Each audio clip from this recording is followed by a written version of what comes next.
জয়, সারাদিন খাটাখাটুনি করিস, এই শরবতটা খেয়ে নে, শরীর ঠান্ডা থাকবে আর ঘুমও ভালো হবে। আরে মা, তুমি এবার এত কষ্ট করতে গেলে কেন? দাও, শরবত দাও।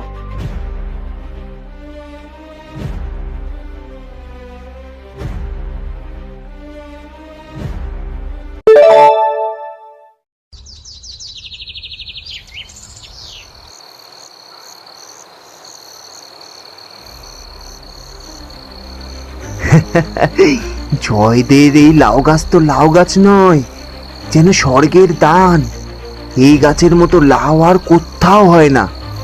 একটা লাউ বেচলে 1 মাসের খোরাকি। জয় বেটা তো লাউ বেশি দামে বিক্রি করে, আমি বিক্রি করব কম দামে।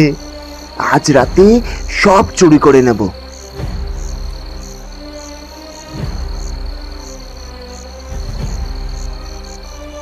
কে? কেউ মনে হয় আমাকে ডাকলো, পিঠে যেন কার স্পর্শ পেলাম। হতে পারে আমার মনের ভুল, রাত বিরেতে কাজ করি। আরে কি হচ্ছে এটা? ছাড় ছাড় বলছি, এ তো জাদু লাউ গাছ। ও মা গো, ও মা, বাঁচাও! ওরে বাবা রে, এ তো লাউ গাছ না, এ তো শয়তানের গাছ। আমি আর কখনো আসবো না, কখনো এখানে আসবো না। ছেড়ে দাও বাবা, লাউ ছেড়ে দাও। আহ আহ আহ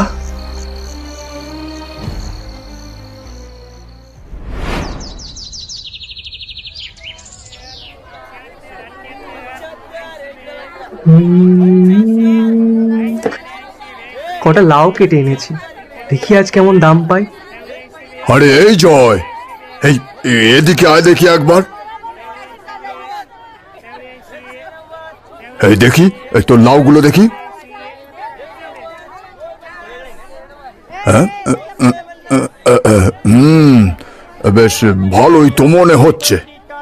হুজুর, এই লাউগুলো একদম তাজা, কিছুক্ষণ আগেই গাছ থেকে কেটেছি, কেটেই সোজা বাজারে নিয়ে চলে এসেছি। আচ্ছা, দামটা ঠিক মতো বল, নিয়ে যাই তাহলে। এই বড় বউ লাউ দিয়ে কি একটা মিষ্টি বানাবে বলেছে, অনেক লাউ দরকার। দাম বাজারে যা আছে তাই, দামটা ঠিক মতো দিন, আপনার কাছ থেকে তো আর বাড়তি লাভ করব না।